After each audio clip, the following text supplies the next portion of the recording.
Well, hello and welcome to day 2 of our 7-day journey through the Gospel of Mark. Really, Mark is on a mission to make known to us Jesus of Nazareth. Who is he really? Why is he here? What's his mission? And what does he ask of me? What's really my response? And today we read or heard from chapters 3 and 4. And in these chapters, Mark is beginning to pull back the veil a little bit more to unfold for us the person and work of Jesus by giving us 2 different responses to Jesus. In the first response, we see how the Pharisees respond to Jesus. The question that is on the table at the beginning of chapter 3 is, what kind of man has the authority to heal on the Sabbath? Jesus himself just said that the Son of Man is Lord even over the Sabbath. Now he's about to prove it. Jesus enters the synagogue and sees a man with a withered hand, and verse 2 says that the Pharisees watched him. They didn't watch him to be persuaded or even amazed by Jesus' gracious work, but they watched him so that they might accuse him. And they intend to use this little Sabbath incident as ammo against him. Really what Jesus intends for miraculous healing, they intend for murderous accusation. We see that in the first response, these Pharisees, they hate him. They can't stand what Jesus is doing. Jesus is breaking all of their rules in the way of life they have grown accustomed to. He's interfering with what they know and wholeheartedly believe to be right. And really, Jesus doesn't fit within their belief system, so they decide what needs to change is not their beliefs, but Jesus. This first response to Jesus sees the problem not with ourselves, but really with Jesus. And maybe you are here right now.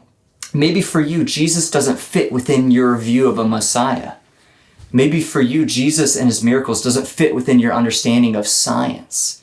Maybe for you, Jesus and his mission doesn't fit within your way of life.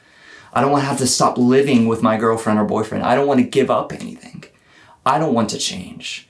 The problem is not with me, my way of life, or my way of thinking or beliefs, but with Jesus. Jesus is the problem and not me. And I think if we're honest with ourselves, we know this first response all too well. We're often more like the Pharisees than we care to admit. So that's the first response to Jesus we see, but there's actually a second response in the Gospel of Mark.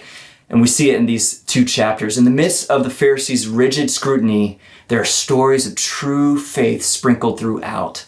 In verse 7 of chapter 3, a great crowd follows Jesus because they heard about his miracles. They heard about how the blessing of heaven is coming down to earth through this man, that there is overwhelming power surging through his kingly veins. And in verse 13, he calls the 12 disciples and they begin to cast out demons and preach in his name. And in verse 31, Jesus looks to those who sat around him and says that this is my family. Whoever does the will of God is my brother and my sister. In chapter 4, there are those who humbly receive the seed of the word of God with joy. And as a result, it produces great and lasting fruit in their lives. And really, the second response says to Jesus, I might not understand everything right now, but I trust you. I might not have all of my theological ducks in a row, but I'm teachable. I might not be perfect, but I know that you can make me new. And I might not have much of anything, but you are everything to me, Jesus.